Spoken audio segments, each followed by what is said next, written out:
মলম পাটির মতো মনে হচ্ছে। বিয়ের আশা দিয়ে এক তরুণীকে ধর্ষণ এবং পরে জোরপূর্বক গর্ভপাত ঘটানোর অভিযোগ উঠেছে বাংলাদেশ ইসলামী ছাত্র শিবিরের কেন্দ্রীয় নেতা জিশান মিয়া প্রধানের বিরুদ্ধে। এই ঘটনা এখন নেট দুনিয়ায় আলোচনার একমাত্র কেন্দ্রবিন্দু। যেন কিছু খুঁড়তে বের হলো সাপ।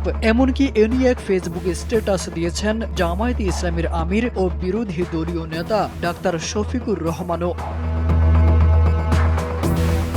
এই ঘটনায় জিশান মিয়ার বিরুদ্ধে করা হয়েছে মামলা। তবে মামলার মাঝেই সামনে এসেছে জিশানকে নিয়ে আরো চাঞ্চল্যকর তথ্য। পুলিশ ও মামলা সূত্রে জানা যায়, জিশান মিয়া গেল 20 মে দাউদকান্দিতে তার ভাড়া বাসায় ওই তরুণীকে নিয়ে যান। পারফেক্ট ব্লেন্ডের ফ্রেশ মশলা, ভালোবাসার স্বাদ অটুট থাক। সেখানে বিয়ের আশ্বাস দিয়ে তাকে ধর্ষণ করা হয় বলে অভিযোগ উঠেছে। পরে তরুণী অন্তঃসত্ত্বা হলে ওষুধ প্রয়োগের মাধ্যমে তার গর্ভের ভ্রূণ নষ্ট করা হয়।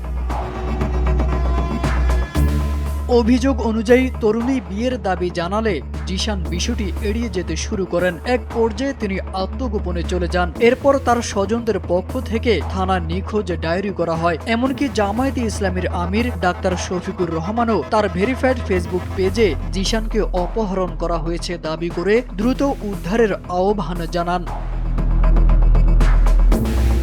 তবে নাটকীয় মোড় আসে পুলিশের তদন্তে। দাউদকান্দি মডেল থানা সূত্রে জানা যায়, প্রাথমিক তদন্তে অপহরণের কোনো তথ্য পাওয়া যায়নি, বরং ব্যক্তিগত ও প্রতারণামূলক ঘটনার জেরে জিশান নিজেই আত্মগোপনে চলে যায়। তবে নিখোঁজের প্রায় 24 ঘন্টার পর জিশানকে কুমিল্লার লাকসাম এলাকা থেকে উদ্ধার করে হাসপাতালে ভর্তি করা হয়। তারেক আজিজ খান, NPB।